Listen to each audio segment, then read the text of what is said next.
Hello guys, welcome to एससीआईटी सपना। सो आज हम डिस्कस करने वाले हैं मोस्ट इम्पॉर्टेंट सिलेबस के बारे में जो आपके ओ लेवल के अंदर पूछा जाता है। तो जैसे कि आप देख रहे होंगे, स्क्रीन में शेयर कर रही हूँ आप सभी के सामने।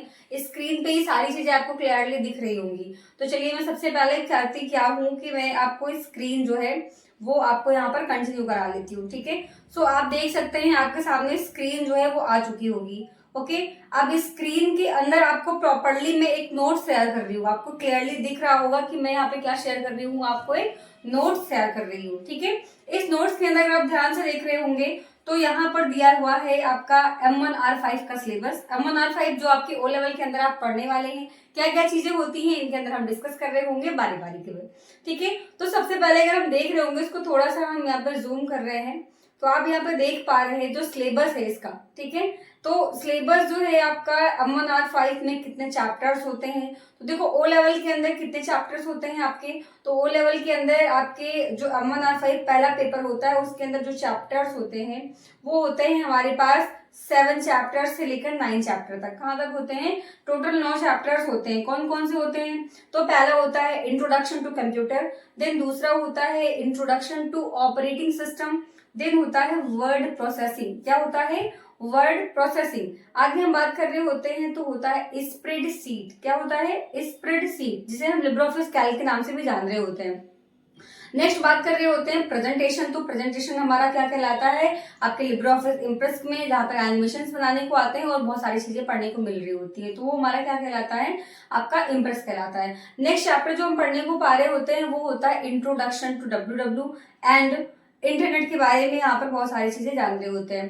देन अगर हम बात कर रहे होते हैं तो हमारे पास जो 7 नंबर चैप्टर होता है वो होता है email, social networking and e governance services. Okay, अब इसके अंदर क्या होता है? देखो, ईमेल के अंदर हम ईमेल अकाउंट कैसे बनाते हैं, जीमेल कैसे क्रिएट करते हैं, उन्हें प्रोटेक्ट कैसे कर रहे होते हैं, और बहुत सारे लॉर्ड्स ऑफ इन्फॉर्मेशन जो है इसके अंदर आप जान रहे होते हैं। जैसे कि स्क्रीन आपके सामने दिख रही है, इस स्क्रीन में अगर हम देख रहे होते हैं चीजों को, तो यहाँ पर आपको क्लियरली सिलेबस के बारे में आपको डीपली चीजें दी जा रही होती है। फिलहाल मैं आज इंट्रो पे बात करने वाली हूँ। किससे बात करने वाली हूँ? इंट्रोडक्शन पे बात करने वाली हूँ।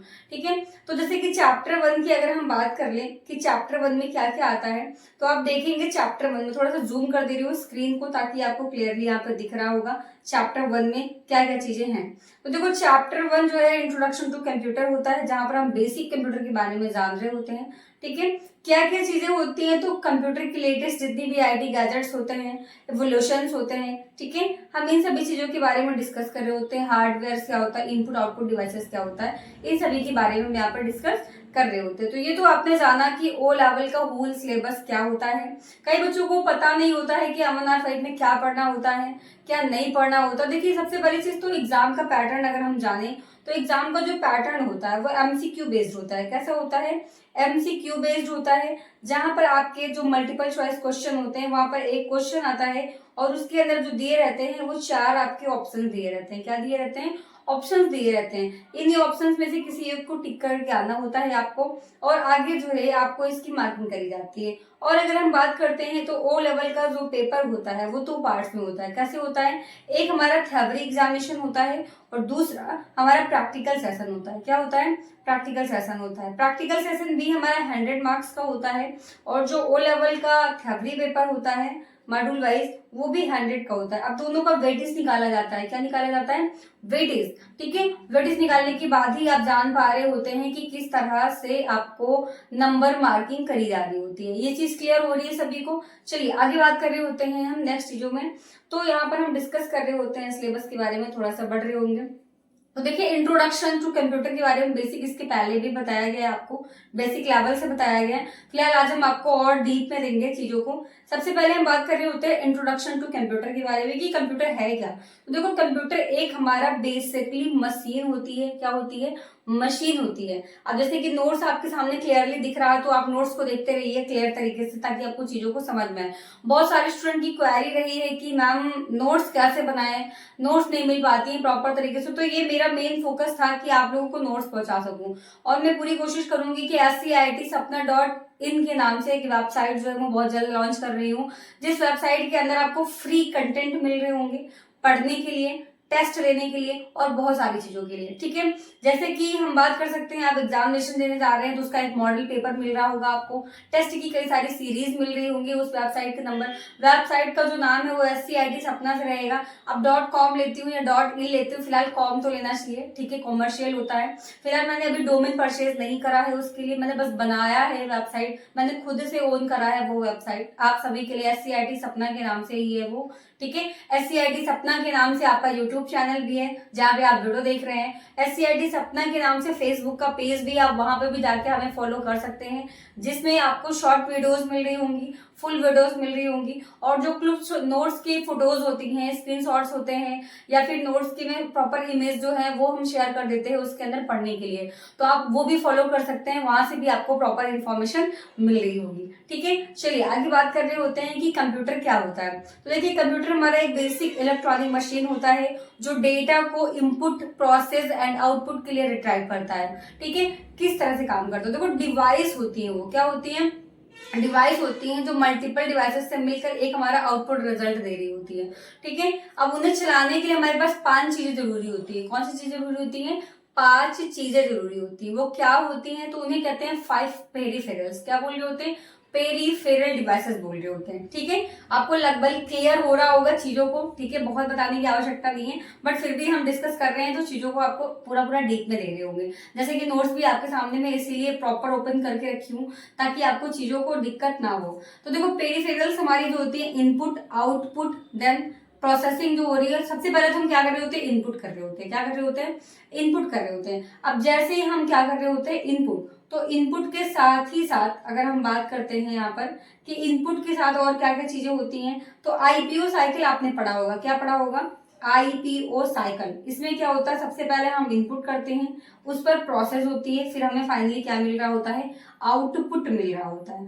इनपुट हम इनपुट डिवाइसेस के द्वारा कर रहे होते हैं, जिसे हम कहते हैं कीबोर्ड, माउस, और आपके होते हैं जॉयस्टिक, स्कैनर, ठीक है, लाइट पेन, ये सारी हमारी क्या होती हैं? इनपुट डिवाइसेस होती हैं। अगर हम प्रोसेसिंग की बात करें तो प्रोसेसिंग में हमारे पास आता है CPU। क्या आता है? CPU। CPU जो होता है इसे कहते हैं सेंट्रल प्रोसेसिंग यूनिट। क्या बोल रहे होते हैं? सेंट्रल प्रोसेसिंग यूनिट बोल रहे होते हैं। ये हमारा CPU का मेजर पॉइंट हो रहा होता है। ठीक है, तो आपको क्लियर हो रहा होता है कि CPU को क्या कहते हैं? सेंट्रल प्रोसेसिंग यूनिट बोल रहे होते हैं। Clear it. आगे बात कर रहे होते हैं हम आउटपुट। तो आउटपुट हम किसके द्वारा देख रहे होते हैं? ऑब्वियसली मॉनिटर के द्वारा देखते हैं। किसके द्वारा देख रहे होते हैं? मॉनिटर के द्वारा देख रहे होते हैं, और इस मॉनिटर को हम कह रहे होते हैं आउटपुट डिवाइस। क्या बोल रहे होते हैं? Output device. और भी बहुत सारी आउटपुट डिवाइस हमारे जो है ट्रेंडिंग टाइम पे अवेलेबल है, जैसे कि प्रिंटर हो गया। प्रिंटर की बहुत सारी कैटेगरीज आ जाती हैं। आपका इम्पैक्ट प्रिंटर है, नॉन इम्पैक्ट प्रिंटर है, इन वन प्रिंटर है, फोटो इन शॉप प्रिंटर है, ठीक है, प्लोटर जैसे डिवाइसेस हैं, फैक्स मशीन वगैरह, ये सारी हमारी क्या होती है? आउटपुट डिवाइसेस होती है। कैसे होती हैं? आउटपुट डिवाइसेस होती है। तो लगभग आपने जाना पेरिफेरल के 4 स्टेप। अब बात करते हैं थोड़ा सा मेमोरीज के बारे में। तो मेमोरी बारे में इसके पहले मैंने वीडियो डाल रखी है, आपको आई बटन पे भी दिख रहा होगा, आप देख लीजिएगा। तो आई बटन पे भी आपको मिल जाएगा, डिस्क्रिप्शन पे अगर चाहें तो हम लिंक आपको दे देंगे। फिलहाल जब भी हम वीडियो बनाया करूँ तो आप लोग कमेंट जरूर किया करें, सपोर्ट ही आपका सब कुछ है। चैनल को अभी तक सब्सक्राइब नहीं किया तो चैनल को सब्सक्राइब जरूर कर लीजिएगा। चलिए आगे डिस्कस करते हैं इसके कुछ कैरेक्टरिस्टिक्स के बारे में। किसके बारे में हम डिस्कस कर रहे होंगे? कैरेक्टरिस्टिक्स के बारे में। तो अगर हम कैरेक्टरिस्टिक्स देखेंगे क्या क्या कैरेक्टरिस्टिक्स हैं, तो यहाँ पर हम एक बार ध्यान से देखेंगे तो दिया हुआ है speed, accuracy, automation, storage, versatility, multitasking and diligence. एक बार फिर से हम रिप्लाई कर रहे होंगे आपको। स्पीड, फर्स्ट वाला किसकी बात कर रहे होते हैं हम? स्पीड की। किसके बारे में बात कर रहे हैं? स्पीड की। अब स्पीड क्या होती है? तो देखो, कंप्यूटर के अंदर जितनी भी परफॉर्मेंस होती है वो बहुत ही हाईली स्पीड से हो रही है, सेकंडों में काम हो रहा होता है। ठीक है, तो ये हमारी एक प्रकार से एडवांटेज बन जाती है, एक विशेषता है कंप्यूटर के अंदर कि काम को बहुत जल्दी करके देता है हमें। ठीक है, आगे हम बात कर रहे होते हैं एक्यूरेसी यानी शुद्धता के बारे में। किसके बारे में बात कर रहे होते हैं? शुद्धता। देखो, कंप्यूटर के अंदर एरर्स के जो पॉइंट्स होते हैं वो बहुत ज्यादा नहीं होते हैं, 0 होते हैं, क्योंकि गलती जो होती है वो यूजर से होती है। किससे होती है? यूजर से गलती होती है। कहने का मतलब, आप अगर गलत इनपुट देंगे तो उस पर गलत प्रोसेस हो जाएगी और आउटपुट भी आपको गलत मिल रहा होगा। तो कोशिश करिए आप बिल्कुल राइट वे इनपुट करिए। जैसे आप राइट इनपुट करेंगे तो आपको जो आउटपुट मिल रहा होगा वो बिल्कुल आपको प्योरली और राइट मिल रहा होता है। ठीक है, तो एक्यूरेसी डिपेंड ऑन यूजर, ना कि depend on machinery. Clear it. आगे बात कर रहे होते हैं हम ऑटोमेशन, स्वचालन। कोई कमांड आपने एक बार दे दिया तो वो ऑटोमेटिक उस प्रोसेस को वो करती रहेगी जब तक के लिए आपने कमांड दिया हुआ है कि भाई आपको 1 आवर तक करना है, इतने सारे टास्क करने हैं, ऐसा करना है। जो भी आप कमांड दे रहे होते हैं आप मशीनरी को, कंप्यूटर को, रोबोट्स को, एआई के अंदर जो भी डेवलपमेंट है, तो उसमें क्या हो रहा होता है, आपको कमांड बेस्ड ऑटोमेशन उसमें मिल रहा होता है। आगे बात कर रहे थे स्टोर। देखो भाई, अगर हम काम करते हैं कंप्यूटर के अंदर तो फाइल तो स्टोर करेंगे ना, एट अ फ्यूचर हमें कभी जरूरत पड़ रही है तो फ्यूचर में हमें क्या करना होता है, अगर हमें उस फाइल पे दोबारा काम करना है तो सिंपल सी बात है कि हमें फाइल पे काम करने के लिए स्टोरेज होना चाहिए। और स्टोरेज कैसे होगा, जब हम इस पे स्टोरेज डिवाइस लगाएंगे। अभी ट्रेंडिंग टाइम पे स्टोरेज डिवाइसेस बहुत सारी अवेलेबल हैं। जैसे कि हम बात कर रहे होते हैं स्टोरेज डिवाइस के बारे में, तो हार्ड डिस्क अवेलेबल है, एसएसडी अवेलेबल है, सीडी अवेलेबल है, डीवीडी अवेलेबल है। सीडी तो वैसे ट्रेंड से खत्म हो चुकी है क्योंकि उसका स्टोरेज एरिया बहुत कम होता है, ठीक है। तो अभी ट्रेंडिंग टाइम पे एसएसडी जो है बहुत ज्यादा चल रही है, सॉलिड स्टेट ड्राइव, ठीक है। तो वो तो हो गई चीजें। आगे बात कर रहे होते हैं वर्साटिलिटी के बारे में। किसके बारे में बात कर रहे हैं, वर्साटिलिटी। देखो वर्साटिलिटी का मतलब होता है बहुउपयोगिता, यानी कि उसका यूज जो है कई तरीके से किया जा सके, उसे क्या कहते हैं, वर्साटिलिटी। यानी कि हम अगर बात करते हैं इसको एजुकेशनल फील्ड में, मेडिकल फील्ड में, एग्रीकल्चर फील्ड में, ठीक है, रॉकेट लॉन्चिंग हो गया, रिसर्चिंग हो गया, बायोमेडिकल हो गया, हर जगह कंप्यूटर का मल्टी यूज हो रहा है। विदाउट कंप्यूटर, विदाउट, अब ये वीडियो भी देख रहे हैं ना, तो एक टेक्नोलॉजी है, यूट्यूब एक प्लेटफॉर्म है जिसकी वजह से आपको ये इन्फॉर्मेशन मिल पा रही है, ठीक है। अदरवाइज अगर आपको ये ट्रेंडिंग चीजें ना पता होती, ये यूट्यूब जो है लॉन्च ना हुआ होता, ऐसी टेक्नोलॉजी ना आई होती, इंटरनेट डेवलप ना हुआ होता, तो आप ये वीडियो ना देख पा रहे होते, ठीक है। तो ये चीजें जो होती है एक मल्टी यूज है, एवरी सेक्शन में, एवरी सेक्टर में किया जा रहा है। तो ये वर्सटैलिटीज हो गई इसकी बहुत सारी। मल्टीटास्क, मल्टीटास्क का मतलब क्या होता है, देखो मल्टीटास्क का मतलब सिंपल सा ये होता है कि मल्टीटास्क यानी एक समय पर कई सारे टास्क को कंप्लीट करना, वो क्या कहलाता है, मल्टीटास्क कहलाता है, ठीक है। मल्टीटास्क को हम ये भी बोल सकते हैं कंप्यूटर के द्वारा किए गए कई सारे कामों को एक साथ आउटपुट पाना, वो हमारा मल्टीटास्क कहलाता है, ठीक है। अब अगर बात कर रहे होते हैं डेलीजेंस, यानी थकान रहित कार्य। थकान रहित कार्य का मतलब क्या होता है, देखिए थकान रहित कार्य का मतलब ये होता है कि भाई वो मशीनरी है, वो थकती नहीं है, ह्यूमन बींग्स नहीं है। हम लोग का क्या होता है, ह्यूमन बींग्स है, यूजर है, काम करने की एक क्षमता होती है कि 1 घंटे काम करेंगे, 2 घंटे काम करेंगे, 3 घंटे काम करेंगे, उससे ज्यादा फिर हमें रेस्ट चाहिए होता है। फिर कुछ समय हम रेस्ट करके ही दोबारा काम कर सकते हैं। अगर हमने लगातार काम किया तो हम बीमार पड़ सकते हैं, ठीक है, हमारे अंदर उतनी कैपेसिटीज नहीं हो सकती, बिकॉज हम ह्यूमन बीइंग, हमें जीवित रहने के लिए खाना और पानी चाहिए होता है, बट मशीनरी को चार्जिंग पॉइंट चाहिए होता है, ठीक है। तो आपने एक बार कमांड दे दिया, फुल चार्ज है, तो वो कंटिन्यू 8 आवर, 10 आवर्स, 24 आवर्स तक लगातार वो काम कर सकता है। तो ये होती है डेलीजेंस, ठीक है। आजकल टेक्नोलॉजीज की वजह से काम इतनी तेजी से रफ्तार में हो रही है, डेवलपमेंट बहुत तेजी से हो रही है। आप एवरी सेक्टर में देखें, एग्रीकल्चर तो बिल्कुल खत्म ही हो गया, ह्यूमन बींग्स खत्म ही हो गया पूरा, कहीं पे भी कुछ भी होता है, ठीक है।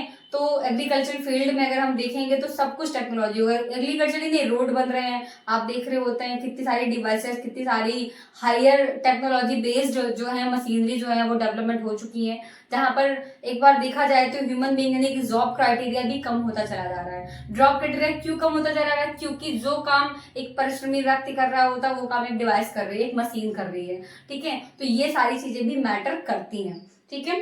तो ये होता है डेलीजेंस, यानी कि बेनिफिट्स भी हैं, ऐसा नहीं कहेंगे कि बेनिफिट्स नहीं है, बेनिफिट्स भी हैं, बट देखा जाए ऑफर जोन में तो हमारे पास वैकेंसीज कम होती चली जा रही है, जॉब अपॉर्चुनिटीज कम होती जा रही है। अब आपको जॉब पाना है तो जॉब पाने के लिए आपको कुछ अलग करना पड़ेगा।